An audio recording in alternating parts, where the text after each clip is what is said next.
কোরবানির পশুকে সরানোর ক্ষেত্রে নিয়ম হলো মাথা দক্ষিণ দিকে রেখে এবং পিছন সাইড উত্তর দিকে থাকবে, পুরা বডিটা যাতে করে কেবলামুখী হয়ে যায়, কেবলার দিকে থাকে।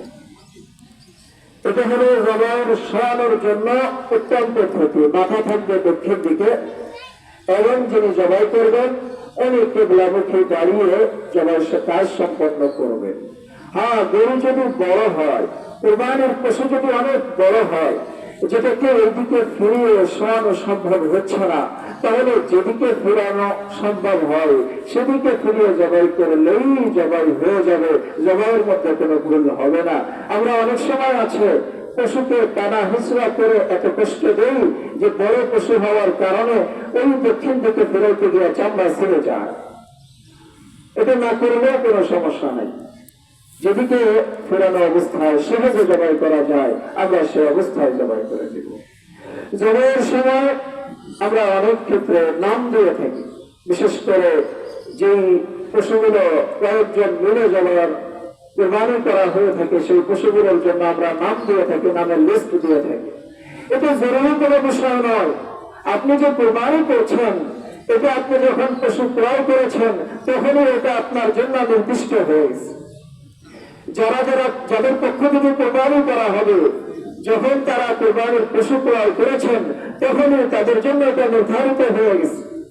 নতুন করে জবাইয়ের সময় প্রত্যেকের নাম উল্লেখ করা আবশ্যকীয় কোনো কিছু নয়। জবাইয়ের সময় জবাইয়ের দোয়া পড়া জরুরি।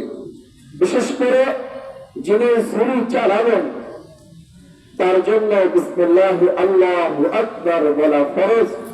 ইচ্ছাকৃত যদি বিসমিল্লাহ আল্লাহু আকবার না বলে জবাই করেন ওই পশুর গোশত খাওয়া যায়।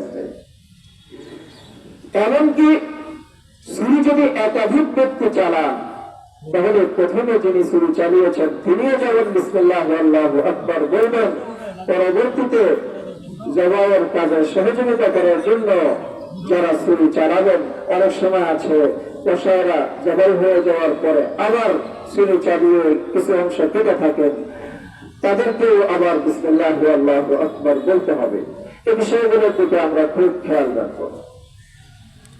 জবাইয়ের সময় আরেকটা ভুল আমরা প্রায়ই করে থাকি, সেটা হলো জবাইয়ের জন্য 4টা রগ কাটা জরুরি।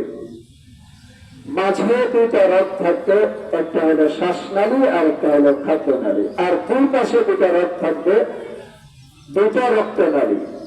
এই 4টা রগ কেটে গেলেই জবাই সম্পন্ন হয়ে যায়। অনেক সময় আছে রগগুলো কেটে যাওয়ার পরেও আবার গলার মাঝে গুটি করা হয় ছুরি দিয়ে। অনেক কসাই ভাইয়ারা আছেন, ওনারা মনে করেন যে মাঝে যদি গুটি না করা হয় তাহলে জবাই সম্পন্ন হয় না। এটা সঠিক পদ্ধতি নয়। বরং এভাবে গুটি করার কারণে অনেক সময় দেখা যায় যে এই জায়গাতে যে পথটা আছে এটার উপরে আঘাত লাগার কারণে শ্বাসরুদ্ধ হয়ে পশু মারা যায়। এজন্য জবাইয়ের ক্ষেত্রে আমরা এই বিষয়গুলোর প্রতি খুব খেয়াল রাখবো। সম্মানিত হাজিরিন, আমরা যারা এখন আসছি আশেপাশে দাঁড়িয়ে না থেকে কাতারের ভেতরে যেখানে খালি জায়গা পাই ওখানে আমরা জায়গা নিয়ে নেই।